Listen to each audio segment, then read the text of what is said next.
നമസ്കാരം പ്രിയ സുഹൃത്തുക്കളെ, ഫോട്ടോഷോപ്പ് ട്യൂട്ടോറിയലിന്റെ മറ്റൊരു അധ്യായത്തിലേക്ക് സ്വാഗതം. ഈ അധ്യായത്തിൽ പ്രതിപാദിക്കുന്നത് ഫോട്ടോഷോപ്പിന്റെ 2015.5 റിലീസായ ഏറ്റവും പുതിയ വേർഷനിൽ ഉൾപ്പെടുത്തിയിരിക്കുന്ന ഒരു പുതിയ ഫീച്ചറിനെ കുറിച്ചാണ്. ക്രോപ്പ് ടൂൾ നേരത്തെ ഉള്ളതാണ്, എന്നാൽ ക്രോപ്പ് ടൂളിൽ ഉൾപ്പെടുത്തിയിരിക്കുന്ന ഒരു പുതിയ ഓപ്ഷനാണ്. എന്താണെന്ന് നമുക്ക് നോക്കാം. ഇവിടെ ഞാൻ ക്രോപ്പ് ടൂൾ എടുക്കുകയാണ്. ഇതാ ക്രോപ്പ് ടൂൾ കിട്ടിയിരിക്കുകയാണ് എനിക്ക്. ഇപ്പോൾ അവിടെ ക്രോപ്പിന്റെ സിമ്പിൾ വന്നിട്ടുണ്ട്, ക്രോപ്പ് മാർക്സ് വന്നിട്ടുണ്ട്. ഓക്കെ, എനിക്ക് ഈ ഇമേജിനെ ഒന്ന് നേരെയാക്കണം. ക്രോപ്പിംഗ് അതോടൊപ്പം നടക്കുകയും ചെയ്യും. ഇമേജിനെ എനിക്ക് നേരെയാക്കുകയും ചെയ്യണം. ക്രോപ്പിങ്ങിലൂടെ ഇമേജിനെ നേരെയാക്കുന്നത് വളരെ എളുപ്പമാണ്. ഞാനിതാ ഇങ്ങനെ ഈ കോർണറിൽ ഇങ്ങനെ ഡ്രാഗ് ചെയ്ത് താഴേക്ക് ഡ്രാഗ് ചെയ്യുമ്പോൾ ഇതാ അതൊരു ട്രാൻസ്ഫോം ആയി മാറി നമുക്ക് അതിൻ്റെ ആ ഹൊറിസോണ്ടൽ ലൈൻ ഒരു ഗ്രാഫിന് നേരെ, ആ ലൈനിൽ നേരെ വന്നിരിക്കുന്നത് നമുക്ക് കാണാൻ പറ്റും. ഇപ്പോൾ ആ ഇമേജിൻ്റെ right top corner, left corner ആ കറക്റ്റ് ചെയ്ത് എടുത്തിരിക്കുകയാണ്. എന്നാൽ ബാക്കി ഭാഗങ്ങൾ ഇതാ ഈ ചുറ്റും കാണുന്ന ഈ ബാക്കി ഭാഗങ്ങൾ നഷ്ടപ്പെടുകയാണ് ചെയ്യുന്നത്. ഇവിടെ ഈ ക്രോപ്പ് മാർക്കിൽ കാണുന്നത് മാത്രമേ നമുക്ക് ലഭ്യമാവുകയുള്ളൂ. നമുക്കൊന്ന് അതിനെ അപ്ലൈ കൊടുത്തു നോക്കാം. ഇവിടെ കൺട്രോൾ പാനലിൽ ഒരു ടിക്ക് മാർക്ക് ഉണ്ട്, നമുക്കൊന്ന് കൊടുത്തു നോക്കാം. ഇതാ ഇപ്പോൾ അത് ക്രോപ്പായി നേരെയാവുകയും ചെയ്തിട്ടുണ്ട്.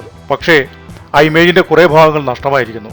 ഞാനിത് അൺഡു ചെയ്യുന്നു. ഒന്നുകിൽ എനിക്ക് മാനുവലായി അതിനെ ഈ ക്യാൻവാസിനെ എൻലാർജ് ചെയ്തുകൊണ്ട് അവിടെയൊക്കെ റീടച്ച് ചെയ്തുകൊണ്ട് എനിക്ക് വേണമെങ്കിൽ അത് നഷ്ടപ്പെടാതെ നോക്കാം.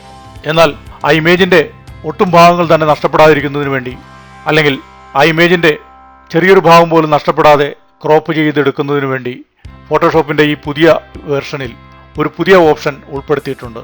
അതാണ് കണ്ടന്റ് അവെയർ. ഞാനിവിടെ ഒന്നുകൂടി ക്രോപ്പ് ചെയ്യുകയാണ്. ആ ഇമേജിനെ നേരെയാക്കുകയും ചെയ്യണം എനിക്ക്. ഇതാ ഇവിടെ കൺട്രോൾ പാനലിൽ കണ്ടന്റ് അവെയർ എന്നൊരു ഓപ്ഷൻ ഇവിടെയുണ്ട്. Content aware fill areas outside the original image. അതായത് ക്രോപ്പ് ചെയ്യുമ്പോൾ ഇതാ നമുക്കിവിടെ കാണാം, ഞാനിങ്ങനെ റൈറ്റ് സൈഡിലേക്ക് ടേൺ ചെയ്തുകൊണ്ട് ക്രോപ്പ് ചെയ്യുകയാണ്. എനിക്ക് ആ ഇമേജിനെ ഇവിടെ നമുക്ക് ഗ്രിഡുകൾ കണ്ടാൽ അറിയാം, ആ ഗ്രിഡിന് നേരെ ആ ഹൊറിസോണ്ടൽ ലൈൻ വരണം. അപ്പോഴാണ് ആ ഇമേജ് നേരെയാവുന്നത്. ഞാനിതാ നേരെയാക്കിയിരിക്കുകയാണ്. ഇനി എനിക്ക് അപ്ലൈ കൊടുക്കുന്നതിന് മുമ്പായി നമുക്കിവിടെ നോക്കാം. ഇതാ രണ്ട് രീതികളുണ്ട് ഇതിന്. ഒന്ന്, എനിക്കിവിടെ ഈ ബ്ലാക്ക് ഏരിയാസ്, ഇതാ ഈ ബ്ലാക്ക് ഏരിയാസിൽ അതിനാവശ്യമായ ഇമേജിൻ്റെ ഭാഗങ്ങൾ ഫില്ല് ചെയ്ത് ഇവിടെ അതിനെ ക്രോപ്പ് ചെയ്യാവുന്നതാണ്. അപ്പോൾ ഈ കാണുന്ന സൈസായിരിക്കും എനിക്ക് ഇമേജ് ലഭ്യമാവുക. ഇതാ ഞാനതിനെ അപ്ലൈ കൊടുക്കുന്നു. ഓക്കെ, ഇപ്പോൾ ഇതാ ഫോട്ടോഷോപ്പ് അതിനെ ഓട്ടോമാറ്റിക്കായി ആ ബ്ലാക്ക് ഏരിയയിൽ അതിൻ്റെ ഏറ്റവും തൊട്ടടുത്തുള്ള പിക്സൽസ് കോപ്പി ചെയ്ത് പേസ്റ്റ് ചെയ്തുകൊണ്ട്, അല്ലെങ്കിൽ കോപ്പി ചെയ്ത് അവിടെ ഉപയോഗിച്ചുകൊണ്ട് അത് ഫില്ല് ചെയ്തിരിക്കുകയാണ്. ഇപ്പോൾ തിരക്കേടില്ല, എനിക്ക് ഇമേജ് കറക്റ്റായി തന്നെ കിട്ടിയിട്ടുണ്ട്. എനിക്കതിൽ കൂടുതൽ പണിയൊന്നും എടുക്കേണ്ടി വരില്ല. പക്ഷേ അതിനേക്കാൾ നല്ലൊരു ഓപ്ഷൻ ഇനിയുമുണ്ട്. വീണ്ടും ഞാൻ അൺഡു ചെയ്യുന്നു. ഇതാ വീണ്ടും ഞാൻ ഇമേജിൻ്റെ സൈസ് കുറയാതിരിക്കുന്നതിന് വേണ്ടിയിട്ട് മാക്സിമം വലിപ്പത്തിൽ ആ ഇമേജ് കിട്ടുകയും ചെയ്യണം. ഇതാ ഞാൻ ആ ഇമേജിനെ വീണ്ടും നേരെയാക്കിയിരിക്കുകയാണ്. ഇനി ഞാൻ ഇതാ ആ ക്രോപ്പിംഗ് ഏരിയ, ആ ഇമേജിൻ്റെ മാക്സിമം സൈസ് എടുക്കുകയാണ്. ഇതാ ഇങ്ങനെ രണ്ട് കോർണറിലും ഡ്രാഗ് ചെയ്തതിന് ശേഷം മാക്സിമം ഏരിയ, ഇപ്പോൾ ആ ബ്ലാക്ക് ഏരിയ കൂടുതൽ വന്നിട്ടുണ്ട്. അതിനെ ഫോട്ടോഷോപ്പ് എങ്ങനെ ഫില്ല് ചെയ്യും എന്ന് നമുക്ക് നോക്കാം. എസ്പെഷ്യലി ഇതാ ഈ ബിൽഡിങ്ങിൻ്റെ ഏരിയ, ഇവിടെയും ഈ ബിൽഡിങ്സിൻ്റെ ഏരിയ, അതെങ്ങനെയാണ് ഫോട്ടോഷോപ്പ് പരിഹരിക്കുക എന്ന് നമുക്കൊന്ന് നോക്കാം. ഇതാ ഞാൻ വീണ്ടും ആ ടിക്ക് മാർക്ക് ക്ലിക്ക് ചെയ്യുന്നു. ഓക്കെ, എന്താണ് സംഭവിക്കുന്നതെന്ന് നോക്കാം. മാജിക്. ഇതാ ഫോട്ടോഷോപ്പ് ഓട്ടോമാറ്റിക്കലി ആ ഏരിയ ഫില്ല് ചെയ്ത് കഴിഞ്ഞു. അതായത് തൊട്ടടുത്തുള്ള ആ പിക്സൽസിനെ കോപ്പി ചെയ്ത് അവിടെ പേസ്റ്റ് ചെയ്തുകൊണ്ട്, എന്നാൽ അത് പെട്ടെന്നൊന്നും നമുക്ക് അറിയുകയുമില്ല. ഈ ബിൽഡിംഗ് കോപ്പി ചെയ്ത് ഇവിടെ പേസ്റ്റ് ചെയ്തിരിക്കുകയാണ്. ഇവിടെയും അതുപോലെ തന്നെ ആ ബിൽഡിങ്ങിൻ്റെ ഇമേജിനെ കോപ്പി ചെയ്ത് പേസ്റ്റ് ചെയ്തിരിക്കുകയാണ്. എന്നാൽ പെട്ടെന്നത് അറിയില്ല, വളരെ ചെറുതാക്കിയൊക്കെയാണ് മാനിപ്പുലേറ്റ് ചെയ്തിരിക്കുന്നത്. നമുക്ക് ആവശ്യമെങ്കിൽ ഇതിനെ സ്വീകരിക്കാം, അതല്ലെങ്കിൽ നമുക്കിതിനെ മാനുവലായിട്ടും ചെയ്യാവുന്നതാണ്. എന്നാൽ ഇതൊരു നല്ല ഓപ്ഷനാണ്. വളരെ എളുപ്പത്തിൽ നമുക്ക് ഇമേജിനെ ക്രോപ്പ് ചെയ്യുമ്പോൾ നേരെയാക്കുകയും ചെയ്യാം. എന്നാൽ അതിനെ തൊട്ടടുത്തുള്ള പിക്സൽസ് ഉപയോഗിച്ചുകൊണ്ട് വളരെ ഭംഗിയായി റീടച്ച് ചെയ്തിരിക്കുകയുമാണ്. ഇനി നമുക്ക് മറ്റൊരു ഇമേജ് ഒന്ന് നോക്കാം. ഇവിടെ ഒരു ബാക്ക് വാട്ടർ ഇമേജ് ഉണ്ട്. ഇതും അതുതന്നെയാണ് അവസ്ഥ. ഇത് ഫോട്ടോ എടുത്തപ്പോൾ ഒരു പക്ഷേ ചരിഞ്ഞു പോയതായിരിക്കാം, അല്ലെങ്കിൽ ക്യാമറ ചരിച്ചു വെച്ചിട്ട് ഫോട്ടോ എടുത്തതായിരിക്കാം. ഇതിനെ ഒന്ന് നേരെയാക്കണം. ഇപ്പോൾ ക്രോപ്പ് ടൂൾ ഉപയോഗിച്ചുകൊണ്ട് ഞാൻ സെലക്ട് ചെയ്തിട്ടുണ്ട്. ഇതാ ഞാനിവിടെ ഈ കോർണർ ഇങ്ങനെ റൈറ്റിലേക്ക് ചരിക്കുകയാണ്. അപ്പോൾ ആ ഗ്രിഡ് ലൈനിൽ പാരലായിട്ട് അതിൻ്റെ ഹൊറിസോണ്ടൽ ലൈൻ വരുന്നത് നമുക്ക് കാണാം. അപ്പോൾ ഞാനിതാ റിലീസ് ചെയ്തിരിക്കുന്നു. ഓക്കെ, ഇപ്പോൾ എനിക്ക് ഇതിനെ രണ്ട് രീതിയിൽ ക്രോപ്പ് ചെയ്യാവുന്നതാണ്. ആസ് ഇറ്റ് ഈസ് എനിക്ക് ക്രോപ്പ് ചെയ്യാം.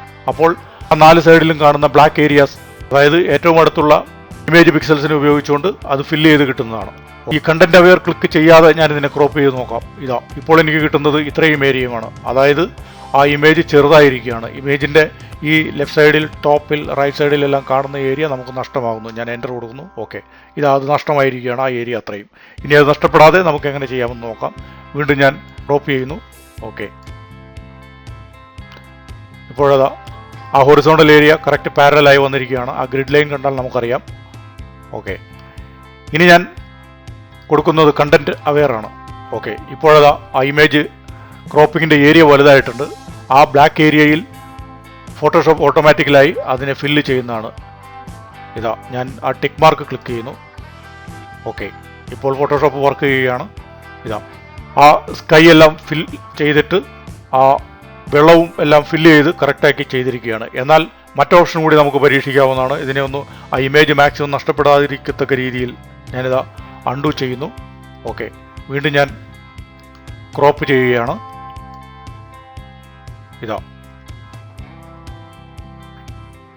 ആ ഹൊറിസോണ്ടൽ ലൈൻ കറക്റ്റ് പാരലായി വന്നിരിക്കുകയാണ്. ഇനി ഞാനിതാ ഇങ്ങനെ ആ ക്രോപ്പിംഗ് ഏരിയയായി വലുതാക്കുന്നു, മാക്സിമം കിട്ടത്തക്ക രീതിയിൽ.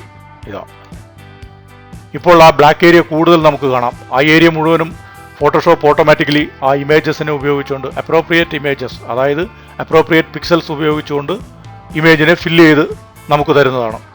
ഞാൻ ടിക്ക് മാർക്ക് ക്ലിക്ക് ചെയ്യുന്നു. ഓക്കെ, ഇപ്പോൾ ഫോട്ടോഷോപ്പ് വർക്ക് ചെയ്യുകയാണ്. നോക്കാം നമുക്ക് എന്താണ് സംഭവിക്കുന്നത്. ഇപ്പോൾ ആ ഏറ്റവും അടുത്ത പിക്സൽസിനെ ഉപയോഗിച്ചുകൊണ്ട് ആ ഇമേജിൻ്റെ ഒട്ടും ഭാഗങ്ങൾ തന്നെ നഷ്ടപ്പെടാതിരിക്കത്തക്ക രീതിയിൽ ഇമേജിനെ ഫില്ല് ചെയ്ത് ക്രോപ്പ് ചെയ്തിരിക്കുകയാണ്. എന്നാൽ ഇവിടെ നമുക്ക് കാണാം, തൊട്ടടുത്തുള്ള ആ തെങ്ങുകളെ ഡ്യൂപ്ലിക്കേറ്റ് ചെയ്ത് അടുത്ത് പേസ്റ്റ് ചെയ്തിരിക്കുകയാണ്. ഇവിടുത്തെ ഭാഗം പക്ഷേ അറിയില്ല. പക്ഷേ ഇവിടെ നമുക്ക് ഡ്യൂപ്ലിക്കേറ്റ് ചെയ്തതായിട്ട് ഒരുപക്ഷെ തോന്നാം. ഒരേ ഇമേജസ് തന്നെ ഡ്യൂപ്ലിക്കേറ്റ് ചെയ്തതായിട്ട് തോന്നിയാലും അവിടെ പ്രശ്നമൊന്നുമില്ല, കാരണം അത് വലിയൊരു ഇമ്പോർട്ടൻ്റ് ഘടകമല്ല. ഇങ്ങനെയാണ് കണ്ടന്റ് അവെയർ ഓപ്ഷൻ ഉപയോഗിച്ച് ഇമേജസിനെ ക്രോപ്പ് ചെയ്യുന്നത്. ഫോട്ടോഷോപ്പിൻ്റെ 2015.5 റിലീസാണ്. ഈ എഡിഷനിലാണ് ഈ ഫീച്ചർ ഉള്ളത്. ഫോട്ടോഷോപ്പ്, ഇൻഡിസൈൻ, ഇലസ്ട്രേറ്റർ എന്നിവയുടെ മലയാളത്തിലുള്ള കൂടുതൽ വീഡിയോ ട്യൂട്ടോറിയൽസ് കാണുന്നതിനായി ഈ ചാനൽ സബ്സ്ക്രൈബ് ചെയ്യുക, അഭിപ്രായങ്ങൾ രേഖപ്പെടുത്തുക, ഷെയർ ചെയ്യുക. Thank you for watching this video.